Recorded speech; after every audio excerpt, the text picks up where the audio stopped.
भारत की धरती पर जब दो महासंग्रामियों का आमना सामना हुआ। प्राचीन काल में जब यूनान का परचम आकाश में गर्व से लहरा रहा था, चारों दिशाओं में ग्रीक साम्राज्य का डंका बज रहा था।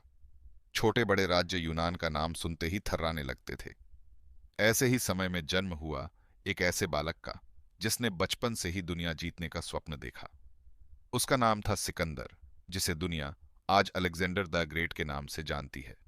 लेकिन प्रकृति का नियम है, जहां अंधकार बढ़ता है वहां कहीं न कहीं प्रकाश भी जन्म लेता है। उसी काल में भारत भूमि पर भी एक वीर योद्धा का जन्म हुआ, राजा पोरस, जिनकी वीरता आज भी गाथाओं में गूंजती है। समय बीतता गया। सिकंदर ने एक एक कर दुनिया के कई साम्राज्य रौंद डाले। उसकी सेना इतनी विशाल और संगठित थी कि जब तीर चलते तो सूर्य की किरणें तक धरती पर नहीं पहुंच पाती। युद्ध भूमि पर उसके कदमों की गूंज से धरती कांप उठती थी।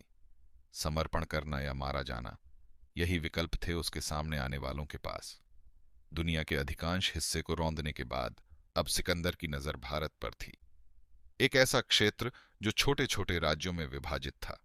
सबसे पहले सिकंदर ने गांधार के राजा अंबी से सामना किया। अंबी ने बिना युद्ध किए सिकंदर के आगे समर्पण कर दिया। सिकंदर ने उसे इनाम देकर अपनी सेना में शामिल कर लिया, क्योंकि उसे पता था कि असली चुनौती अभी बाकी है। पौरव साम्राज्य का राजा पोरस, पोरस जो ना झुकता था न डरता था, झेलम नदी के उस पार बैठा, ये वीर राजा सिकंदर के लिए कांटे की तरह रास्ते में अड़ गया था। सिकंदर ने पोरस को संधि का प्रस्ताव भेजा, या तो अधीनता स्वीकार करो या विनाश के लिए तैयार रहो। लेकिन पोरस ने दो टूक जवाब दिया, रणभूमि में मिलेंगे। युद्ध का दिन आया। सिकंदर ने चालाकी से रात के अंधेरे में नदी पार की, लेकिन पोरस की सेना सजग थी। जब सिकंदर की सेना ने हमला किया, तब पोरस ने अपने विशाल हाथी दल को युद्ध भूमि में उतारा। युद्ध इतना भयानक था कि धरती पर रक्त की नदियां बह निकलीं। हाथियों की ललकार और सैनिकों के हुंकार से रणभूमि गूंज उठी। राजा पोरस स्वयं एक विशालकाय हाथी पर सवार अपने सैनिकों का नेतृत्व कर रहे थे।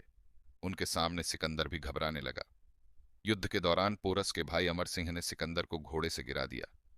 अमर सिंह ने सिकंदर को मौत के करीब पहुंचा दिया था, पर सिकंदर के अंगरक्षकों ने किसी तरह उसे बचा लिया। इस बीच आकाश में काले बादल छा गए और मूसलाधार बारिश ने युद्ध की दिशा बदल दी। भारी कीचड़ में पोरस की सेना को भारी कठिनाई होने लगी। सिकंदर ने इस अवसर का लाभ उठाया और अपनी सेना को संभालते हुए धीरे धीरे बढ़त हासिल कर ली। लेकिन तभी रणभूमि में खोखर योद्धाओं का आगमन हुआ। ये निडर और बेखौफ योद्धा बिना किसी साम्राज्य के मातृभूमि के लिए लड़े। खोखरों ने सिकंदर की सेना में फिर से हाहाकार मचा दिया। भारी नुकसान, युद्ध से थकी सेना और भारत के रणबांकुरों की भीषण वीरता के सामने सिकंदर को एहसास हुआ कि अब आगे बढ़ना आसान नहीं होगा। अंततः सिकंदर ने पोरस के साथ संधि करने का प्रस्ताव रखा। संधि के तहत सिकंदर ने पोरस को न सिर्फ उनका राज्य वापस दिया, बल्कि आसपास के जीते हुए क्षेत्र भी सौंपे। इस निर्णय के पीछे केवल एक कारण था। सिकंदर जान चुका था कि पोरस को हराना उसके लिए असंभव है। यही कारण था कि इतिहास आज भी पोरस को एक विजेता की तरह याद करता है।